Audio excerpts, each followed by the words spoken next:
People notoriously try to game the system. If you can stick it to the corporations, it makes you feel like a winner. And who doesn't like to feel like a winner? Credit card points are one of the #1 ways that people feel like they can win in life. But my wife and I don't use them, and not because we have a spending problem. According to NerdWallet, as of June of this year, the average American household has $5,944 of revolving credit card debt right now. And in an article updated just today, CNBC says the US has now hit an all-time record for credit card debt, $930 billion.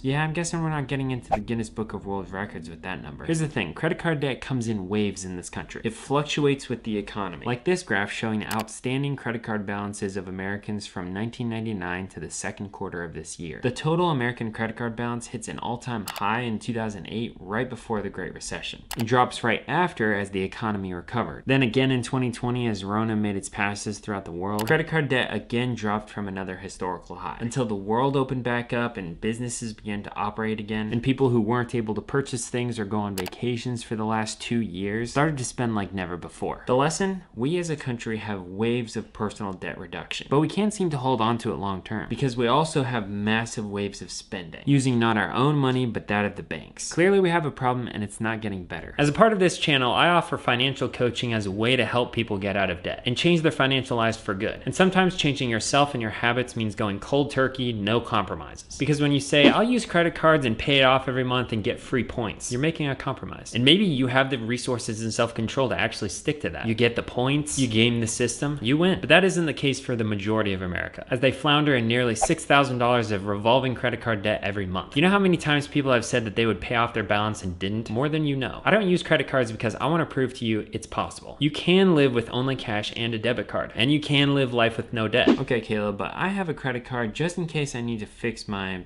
fishing net. And that is what an emergency fund is for. Okay, but I do need a credit score to buy a house, and a credit card's the best way to do that. No, you actually don't. You just need to go to someone like Churchill Mortgage where they can do manual underwriting for people who don't have a credit score. I use credit cards to get those points. I mean, I paid for my last fishing lure 100% with points. Believe it or not, you can actually get points from many debit cards as well. In fact, that's one thing that I focus on here on the channel. Reviewing debit cards that can replace your credit cards for good. And some may just ask, how could I possibly live with no credit card? The simple answer is just spend less than you make. And yes, I know that that's a bit oversimplified. Some people have horrible things that happen to them which forces them into debt. But I dare say the majority are in credit card debt by choice. So that means you can also choose to sacrifice. Choose to work and choose to pay off your debt and never use credit cards ever again. Now, I'm not at all trying to be judgmental of other people choosing to use credit cards. I understand the argument. They have a lot of good rewards, and if you use it responsibly, you come out on top. But the fact of the matter is, statistically, you probably have credit card debt. Just think about what your life would be like if you cut up your credit cards and never went back. Sure, you might not be getting as many cashback rewards, though you still can with some of the debit cards that I review, but you also won't have that high interest consumer debt hanging over you, which is really freeing. That's why I don't use credit cards, and now I want to hear from you. So in the comments down below, let me know what you think, whether you use credit cards or not, and what your reasoning is. If you found any value in this, then hit the like button because that'll really help my channel. And check out this video next if you want to see a review of the best cashback debit cards of 2022.